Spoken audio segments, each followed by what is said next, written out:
এরপর প্রশ্ন হলো, ওযুর সময় মেয়েদের মাথার কাপড় সরে গেলে কোনো অসুবিধা হবে কি? এই প্রশ্ন অনেক মা বোনরা করেন। আজকে লাইভে এক ভদ্র মহিলা এসার পরে লাইভ অনুষ্ঠানেও প্রশ্ন করেছেন। প্রশ্নটা হলো যে মহিলাদের মাথার কাপড় সরে গেলে ওযুর মধ্যে কোনো অসুবিধা হবে কি? উত্তর হলো, ওযুর সময় মাথার কাপড় থাকতে হবে এমন কোনো বাধ্যবাধকতা নাই। পুরো ওযুর সময় যদি মাথার কাপড় না থাকে তাও ওযু হয়ে যাবে।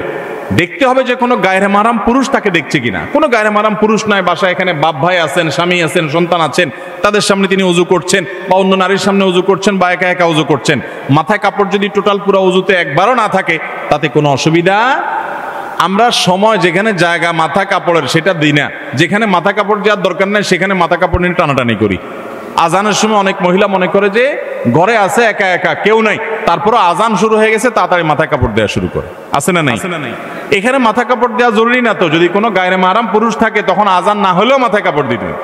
কবর কিভাবে খুঁড়তে হয় এবং কিভাবে দিতে হয় নিয়ম। কবর খোঁড়ার দুইটা পদ্ধতি আছে। একটা পদ্ধতি মূলত সুন্নাত, আরেকটা জায়েজ। সুন্নাত কোনটা? সুন্নাত হলো কবর আপনি খুঁড়েছেন, পশ্চিম দিকে কেবলার দিকে যে মাটির ওয়াল আছে এই ওয়ালের নিচে একটা সুড়ঙ্গ করবেন, যেটাকে সিন্দুক কবর বলে। সুড়ঙ্গ করে ধরেন 1 বিঘত বা 1 হাত এরকম যতদূর পারেন সুড়ঙ্গ করে লাশটাকেও সুড়ঙ্গের ভিতরে পশ্চিম দিকে ঢুকাই দিবেন। এরপরে আপনি বাঁশ দিয়ে চাটাই দিয়ে মাটি দিয়ে দাফন। এটা হলো সুন্নাহ সম্মত কবর। আর যদি এটা করা না যায়, বৃষ্টির কারণে দেখা যায় যে সুড়ঙ্গ করতে গেলে মাটি ভেঙে পড়ে, এরকম যদি হয় তাহলে সেক্ষেত্রে মাঝখানে কবর খোঁড়ার পর কবরের ভিতরে আবার আরেকটা গর্ত কবরের মতো করে করে ওইটার ভিতরে লাশটাকে ঢুকিয়ে দিয়ে তার উপরে বাঁশ দিয়ে চাটা দিয়ে আপনি কবর দিবেন। এটাও জায়েজ আছে। যদি ওইটা করে না যায় তাহলে এটা করবেন। অনেকে করে কি স্রেফ একটা নরমাল কবর করে ওই বাম আপনার পূব দিকের যে মাটি আছে ওয়াল সেটার উপরে কাত করে রেখে দিয়ে দেয়, বা সোজা লাশটা রেখে শুধু কল্লাটাকে ঘাড়টাকে কেবলা দিকে ফিরে দেয় না। এটা কোনো সুন্নাহ সম্মত কবর নয়।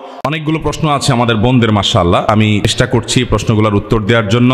আমার প্রশ্ন হচ্ছে, কিভাবে একজন ভালো মুসলমান হওয়া যায়? মাশাআল্লাহ, খুব সুন্দর এবং চমৎকার একটা প্রশ্ন। ভালো মুসলমান হওয়ার জন্য কয়েকটি বিষয় লাগবে। নাম্বার 1, ঈমানটা বিশুদ্ধ থাকতে হবে। ঈমানটা কি থাকতে হবে? বিশুদ্ধ থাকতে হবে। আপনাদের এই এলাকাতে চট্টগ্রামে বিশেষ করে আমাদের অনেক মুসলমান ভাইরা আছেন, অনেক মুসলমান বোনরা আছেন, সন্তান হয় না, আল্লাহর কাছে দোয়া করে ঠিক আছে, কিন্তু আবার মাজারেও যায়। যে মাজারে কিছু মান্নত করে, কিছু টাকা পয়সা দেয়, মাজারে গিয়ে অনেকে সিজদা দেয়, অনেকে মাজারে যিনি শুয়ে আছেন তার কাছে বলে, বাবা আমাকে একটা ছেলে দিও, আমার একটা ছেলে সন্তান দরকার। আছে না? এগুলা সাথে সাথে ঈমান নষ্ট হয়ে যাবে, সাথে সাথে ঈমান নষ্ট হয়ে যাবে। ভালো মুসলমান তো পরের কথা, আপনার যদি ঈমান নষ্ট হয়, আপনার যদি আকীদা খারাপ হয়, আপনার যদি বিশ্বাসটা নষ্ট হয়, তাহলে আপনার ওই যে একেবারে মূলটাই শেষ, আপনার নেকামলে করে কোনো লাভ হবে না। এই জন্য ভালো মুসলমান হওয়ার জন্য প্রথম চ্যালেঞ্জ হলো ঈমানটাকে ঠিক রাখা, বিশ্বাসটা ঠিক রাখা। আল্লাহর একত্ববাদ স্বীকার করার মানে হলো আল্লাহর সাথে কারো শরীক সাব্যস্ত না করা।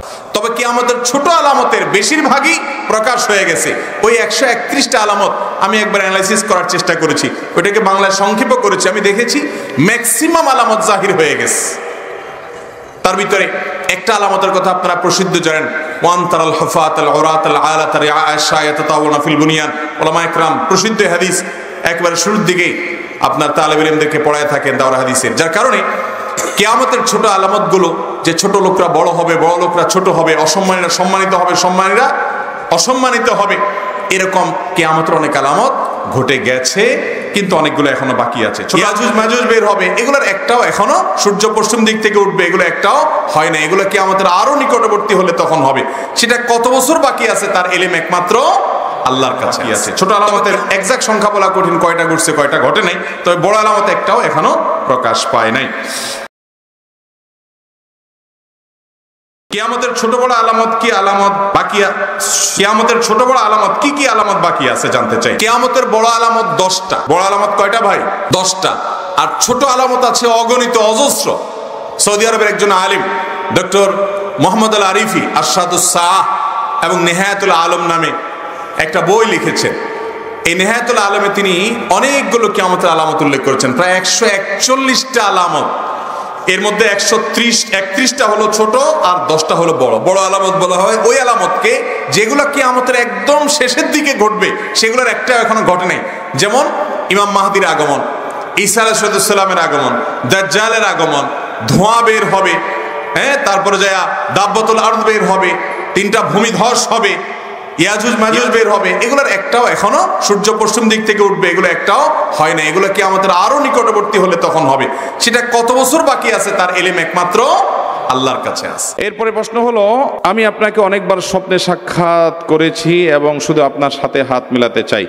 ভাই, আমরা মনে করি আলেমুল আমাদের সাথে হাত মিলালেই বোধ হয় আমাদের সব মাফ হয়ে যাবে। অনেকে ছুঁইতে পারলে অনেক কিছু মনে করে। ভাই, আমার ওলামাদের সাথে সান্নিধ্যে যাওয়া, তাদের কথা শোনা, তাদের মজলিসে বসা, এটা ভালো, এবং সাক্ষাৎ করতে পারলেও ভালো, কিন্তু এটার জন্য এত মরিয়া হওয়ার কিছু নাই। তারপরে আলহামদুলিল্লাহ সাক্ষাতের বহু সুযোগ আছে। বিশেষ করে আমরা আমাদের কথা বলি, আমাদের মসজিদে জুমা পড়লে জুমার পরে সাক্ষাতের সুযোগ থাকে। এছাড়া আমরা সুন্নাহ ফাউন্ডেশন মসজিদ কমপ্লেক্স করতেছি, আল্লাহ যদি বাঁচায় রাখেন সেখানে আমরা নিয়মিত বসবো এবং মানুষের সাথে সাক্ষাতের সুযোগ তৈরি হবে। এখন নানামুখী একবার এক জায়গায় থাকার কারণে সেভাবে আসলে সময় বের করা সম্ভব হয় না। আল্লাহ তাআলা তৌফিক দান করুন আপনাকে এবং আমাকে। 1 বছর হয়নি আমি নামাজ শুরু করেছি। যে কোনো ইবাদত বা ভালো কাজ করার সময় আমার মনে হয় যে আমি লোক দেখানোর জন্য ভালো কাজটি করছি। এই ধরনের মন মানসিকতা থেকে বাঁচার উপায় কি? দেখুন, আমরা যদি নামাজ পড়তে গেলে মনে হয় রে আমি মনে আল্লাহর জন্য নামাজ পড়ছি না, এটা শয়তানের ওয়াসওয়াসা। এটারে বলে কি? শয়তানি। কোরআনে 14টি তেলাওয়াতে সিজদা আছে, আর এই আয়াতগুলো তেলাওয়াত করলে কেন সিজদা দিতে হয়? সুন্দর একটা প্রশ্ন। কোরআন শরীফে সিজদার আয়াত আছে না নাই? এই সিজদার আয়াতগুলো পড়লে সিজদা কেন দেয়া লাগে? খুব দরকারি একটা প্রশ্ন। কেন সিজদা দিতে হবে? অন্য আয়াত পড়লে তো দেওয়া লাগে না, এগুলো পড়লে কেন সিজদা দেওয়া লাগে? এর উত্তর হলো, এই আয়াতগুলোতে হয় আল্লাহর পূর্বেকার কোন নেককার বান্দা, আল্লাহর কোন নবী, আল্লাহর কোন কুদরত দেখে সিজদা লুটিয়ে পড়েছে, এর বিবরণ আছে। ওইটা পড়ার সঙ্গে সঙ্গে আমরাও যেন তার সাথে একত্রতা পোষণ করে সিজদা দেই, সেই জন্য সিজদার আয়াত পড়ে সিজদা দিতে হয়। কোন সময় কোন সিজদার আয়াতে নির্দেশ আছে আল্লাহর বিভিন্ন নিয়ামতের কথা বলে টলে, অতএব এত নিয়ামত যেহেতু আল্লাহর পেয়েছো, সিজদা লুটিয়ে পড়ে শুকরিয়া জানাও। এই নির্দেশ যেহেতু আছে সেজন্য সাথে সাথে আমরা বাস্তবিকভাবে সিজদা দিয়ে সেই নির্দেশটা পালন করি। তো এই সিজদার আয়াত যেগুলো আছে সেগুলোতে এই জাতীয় জিনিস আছে, নির্দেশ আছে, সেজন্য আমরা কি করি? সিজদার আয়াত শুনে সিজদা করি। তো এই সিজদার আয়াত যেগুলো আছে সেগুলোতে এই জাতীয় জিনিস আছে, নির্দেশ আছে, সেজন্য আমরা কি করি? সিজদার আয়াত শুনে সিজদা করি। আমাদের মা, দাদি, নানি, ফুফিরা এক একজন 10 থেকে 15 জন পর্যন্ত সন্তান জন্ম দিয়েছেন, আর তাদের কোনো সিজারের প্রয়োজন হয় নাই। এখন বলতে গেলে আধুনিক পৃথিবীতে সিজার ছাড়া কোনো সন্তানই আসে না, আর আমাদের মাদেরকে মৃত্যুর মুখে ঠেলে দিচ্ছে। এজন্য আসলে দায়ী কারা? আল্লাহ মাফ করুক। এটার মূল কারণ কি সেগুলা মেডিকেল সায়েন্সের লোকজন বলতে পারবেন, ডাক্তাররা ভালো বলতে পারবেন, এটা তো আর আমার সাবজেক্ট না। কিন্তু আমার বাচ্চা সৌদি আরবে যারা মিডল ইস্টে ছিল, ফ্যামিলি সহ আমি ছিলাম, সেখানে বাচ্চা হয়েছে, আমি সেখানে দেখছি সব নর্মাল বাচ্চা হয়েছে বেশিরভাগ। আমাদের দেশে এই অনাচারটা সবচাইতে বেশি, যে ঘরে ঘরে ঘরে ঘরে মেয়েদের কি হচ্ছে? সিজারে বাচ্চা হচ্ছে। এটা কোনো চক্রান্ত কিনা সেটা নিয়ে যথেষ্ট প্রশ্ন রাখার সুযোগ আছে। বিশেষ করে সিজার হলে একটু বেশি টাকা পাওয়া যায়, নর্মাল ডেলিভারি হলে কম টাকা পাওয়া যায়। অপারেশন করে একটু বেশি টাকার লোভে যদি সিজার করা হয়, তাহলে এটা যে শুধু হারাম না, এটা যে একটা চরম অমানবিক কাজ, সেটা তো বলার অপেক্ষা রাখে না।